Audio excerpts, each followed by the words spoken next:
Pernahkah Anda mendengar nama Susi Pujiastuti? Sosok yang dikenal berani, tegas, dan inspiratif. Mantan Menteri Kelautan dan Perikanan Indonesia ini bukan hanya seorang pemimpin yang berani menenggelamkan kapal-kapal pencuri ikan, tetapi juga seorang pengusaha sukses yang memulai segalanya dari nol. Bagaimana perjalanan hidup seorang Susi Pujiastuti? Mari kita simak kisah luar biasa ini. Susi Pujiastuti lahir di Pangandaran, sebuah desa nelayan di pesisir Jawa Barat, pada 15 Januari 1965. Ayahnya, Haji Ahmad Karlan, mencari nafkah dengan berdagang binatang ternak yang dibawa dari Jawa Tengah ke Jawa Barat. Lingkungan pesisir tempat ia tumbuh besar membuat Susi akrab dengan laut sejak kecil. Namun, siapa sangka bahwa gadis kecil dari Pangandaran ini suatu hari akan menjadi tokoh besar yang dihormati dunia. Susi dikenal sebagai anak yang penuh semangat dan mandiri. Meskipun ia tergolong cerdas, Susi memilih berhenti sekolah di bangku SMA karena merasa pendidikan formal tidak sejalan dengan minatnya. Keputusan ini menuai kontroversi, termasuk dari keluarganya sendiri. Tapi Susi percaya, hidup bukan hanya soal pendidikan di atas kertas. Setelah berhenti sekolah di kelas 2 SMA, ia menjual perhiasannya sebagai modal awal sebesar Rp750.000.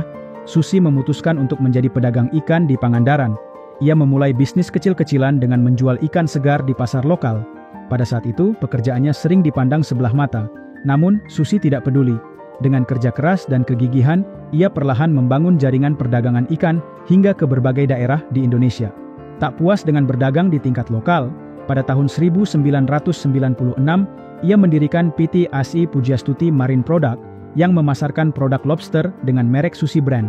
Produk ini bahkan berhasil menembus pasar internasional seperti Amerika dan Asia. Susi terus memperluas jaringannya hingga ke berbagai kota besar di Indonesia. Namun, Susi menghadapi masalah serius, distribusi ikan segar yang lambat. Solusinya, ia membeli sebuah pesawat Cessna Grand Caravan pada tahun 2004 dari pinjaman dana dari Bank Mandiri sebesar 4,7 juta dolar Amerika atau sekitaran 47 miliar rupiah pada saat itu.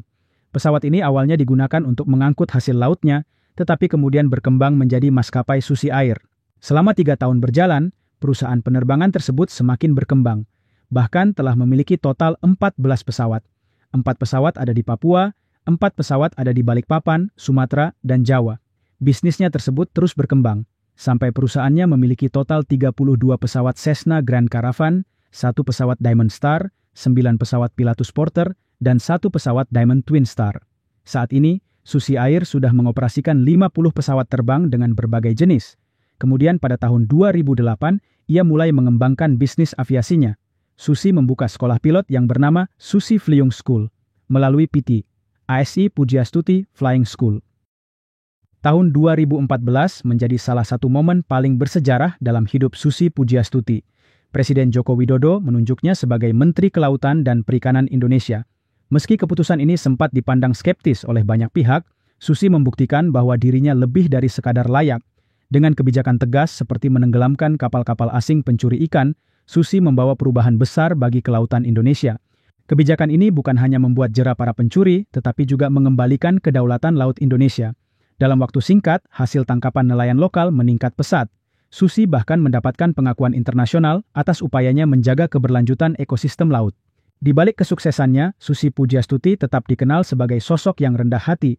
Meski memiliki gaya hidup sederhana, ia tak pernah ragu untuk tampil apa adanya.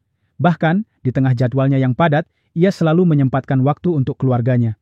Kesederhanaan inilah yang membuat banyak orang mengaguminya. Dari seorang pedagang ikan di pasar kecil hingga menjadi seorang menteri yang mendunia, perjalanan hidup Susi Pujiastuti adalah bukti nyata bahwa kesuksesan tidak datang tanpa perjuangan. Ia menunjukkan bahwa dengan kerja keras, keberanian, dan keteguhan hati, siapapun bisa mencapai impian mereka. Apa yang bisa kita pelajari dari Susi Pujiastuti?